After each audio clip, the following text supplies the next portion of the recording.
Hi అండి, అందరికీ నమస్తే. సో ఎమోషనల్గా డిస్టర్బ్ అయినప్పుడు ఎటువంటి డెసిషన్ తీసుకోవద్దు అని నేను చెప్పాను. సో దానికి రీజన్ నాకు ఒక పర్సన్ చెప్పారు ఒక సిచ్యువేషన్లో. ఆ సిచ్యువేషన్ ఏంటనేది చెప్తున్నాను. సో బేసిక్గా నేను ఇక్కడ యూకేకి వచ్చినప్పుడు, నేను యూకేలో ఉంటాను. సో నేను యూకేకి వచ్చినప్పుడు 3 years ముందు నేను ఒక స్టూడెంట్ అకామిడేషన్లో షేరింగ్ రూమ్లో ఉండేదాన్ని. షేరింగ్ రూమ్ అంటే మనకు రూమ్ సపరేట్ ఉంటుంది, బట్ కిచెన్ వాష్రూమ్ అంతా షేరింగ్ అనమాట. సో ఈ వాష్రూమ్ షేర్ చేసుకునేటప్పుడు అవతల పర్సన్ ఎవరైతే ఉన్నారో వాళ్ళు దాన్ని ప్రాపర్గా మెయింటైన్ చేసేవాళ్ళు కాదు. సో నాకేంటంటే మనం ఇండియాలో మనం నీట్గా ఉండడం అలా నాకు అలవాటు అయిపోయి ఇక్కడ వచ్చిన తర్వాత నాకు చాలా ప్రాబ్లం ఫేస్ చేశాను నేను. సో నేను అప్పుడు వద్దు, ఇంకా మనకు షేరింగ్, మనం పర్సనల్గా సపరేట్గా ఒక స్టూడియో ఫ్లాట్ అని అంటారు, అంటే కిచెన్ వాష్రూమ్ అంతా మనకు ఓన్గా ఉంటుంది.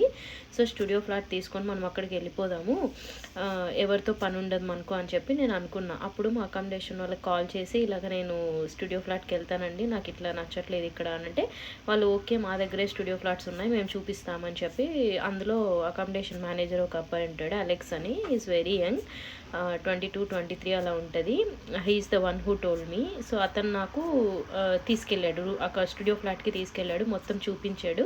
చూపించిన తర్వాత నాకు నేను చెప్పాను ఇలా అయింది కదా, నేను అందుకే ఇప్పుడు మారుతున్నాను, లేకపోతే నాకు అక్కడ ఆ రూమ్లో ప్రాబ్లం ఏం లేదు అని అంటే, అప్పుడు అలెక్స్ అన్నాడు, లిక్కీ నువ్వు ఇప్పుడు ఎమోషనల్గా డిస్టర్బ్ అయి ఉన్నావు, నీ ఎమోషనల్ స్టేట్ అనేది ఇప్పుడు నీకు స్టేబుల్గా లేదు. సో ఈ టైంలో నువ్వు డెసిషన్ తీసుకుంటే లాస్ట్కి నువ్వే సఫర్ అవుతావు, కాబట్టి బాగా ఆలోచించుకొని ఒక 2-3 days నువ్వు స్టేబుల్ అయిన తర్వాత డెసిషన్ చెప్పు, మనకేం తొందర లేదు కదా అని అన్నాడు. నేను సరే ఓకే థ్యాంక్ యూ అలెక్స్ అని చెప్పి నేను రూమ్కి వచ్చేసిన తర్వాత నేను థింక్ చేస్తే ఆ టైంలో నాకు వచ్చే శాలరీ £800 పర్ మంత్. సో నేను 440 రెంట్ కట్టుకుంటే, మన ఇండియన్ కరెన్సీలో 45,000, 440 రెంట్ కట్టుకుంటే నాకు ట్రావెలింగ్కి దానికి దీనికి ఒక £100-120 అయ్యేది. ప్లస్ నా ఇంటి ఖర్చు, నాకు ఇంకా ఎక్స్ట్రా ఖర్చులు నా ఫుడ్కి దానికి సరిపోయేది 800 కరెక్ట్గా, నేను ఇంట్లో వాళ్ళని అడగకుండా. అదే ఇప్పుడు నేను స్టూడియో ఫ్లాట్కి వెళ్తే స్టూడియో ఫ్లాట్ రెంటే నాకు almost like £650, plus current bill ఇంకా ట్యాక్సెస్ అది ఇది అని చెప్పి నేను ఎక్స్ట్రాగా పే చేసుకోవాలి. మళ్ళీ ఎక్స్ట్రా ఎక్స్పెన్సెస్ అవుతాయి నా ఫుడ్కి, అకామిడేషన్ ఫుడ్కి, ట్రాన్స్పోర్టేషన్కి ఎక్స్పెన్సెస్ అవుతాయి. సో ఇవన్నీ నేను క్యాలిక్యులేట్ చేసుకుంటే నాకు ఆల్మోస్ట్ లైక్ 1000 రీచ్ అవుతుంది. సో నేనేమో ఎర్న్ చేసేది 800, మరి 1000కి వెళ్తే లాస్ట్కి నేనే కదా సఫర్ అయ్యేది.